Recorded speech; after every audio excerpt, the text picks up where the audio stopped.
Joined, however, by me, the king himself of chuck wagon racing, Kelly Sutherland, 10-time Calgary champion, world champion, how many times? 8.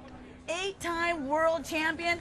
This man is one of my heroes, and it's such an honor to have you on the show. Thank you for coming over. Thanks, Leah. Before we get started, what I'm going to have everyone do, because we're going to be able to get a whole group, is I've got a poster. So I want you to sign the poster first and foremost, and without completely stepping on our paperwork, I'm just going to pull it over. Hey. See there? This is the beginning of history. You are number 1, Kelly, in signing our commemorative Calgary Stampede poster.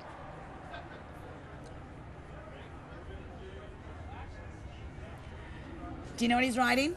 He's writing thumbs up, because anybody who has watched this man knows that he is notorious for putting his thumbs up in the air, a very positive trait.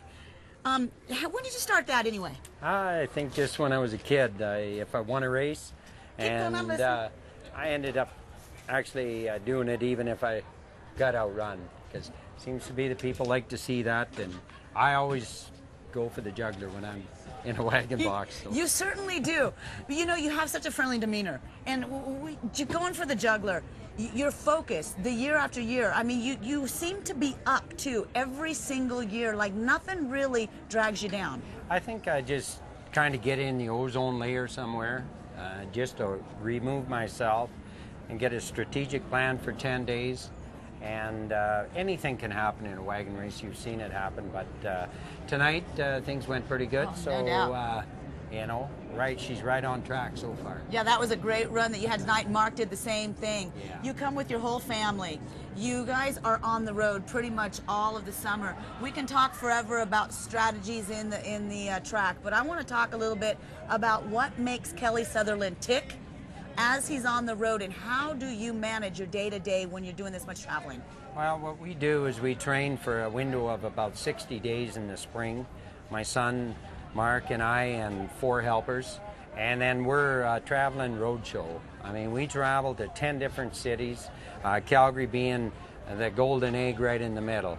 And you try to plan with your horses, you try to get everything down tight, so when you're in Cowtown here, you can go to the bank when you leave. So that's kind of the way. I grew up in the sport. I was 14 years old. I went to work for another driver. So basically, you know, for the last 40 years, I've been moving all summer, town to town to town. So for me, it's a natural, and I raised my family in it. My son, Mark, I don't think he knows any other life either. No, it's not a bad life to be living.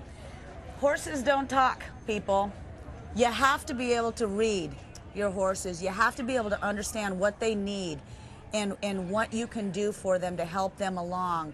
How much do you feel like you know your horses? Well, I think what happens is a lot of the premier drivers talk to the horses through the lines. You have to understand the horses have blinders on.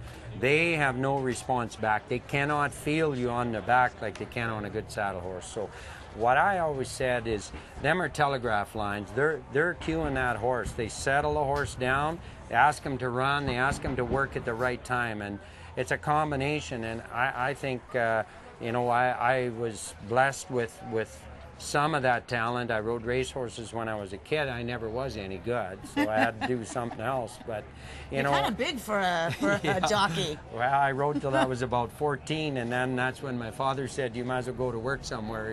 Yeah. You're too heavy." Yeah, and you call this work. You know, the opportunity to win $50,000 in one day, actually at the end of 10. But that's not something that normal people who work the 9-to-5 job get a chance to do.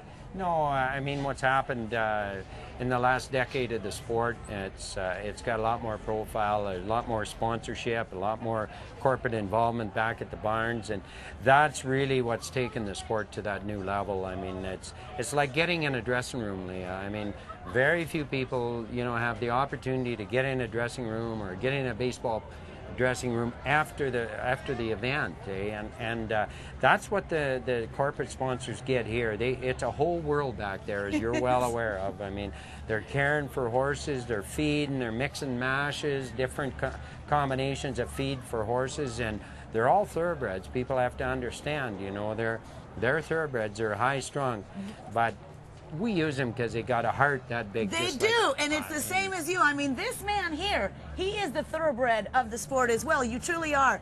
Is this all work and no play, or do you ever get yourself to like just turn loose? Come on, Kelly. Yeah, We want to know. Sometimes when the sun gets down. Yeah. All right. Well, maybe on night number 10, we will totally see this man flip his hat on backwards and just go crazy.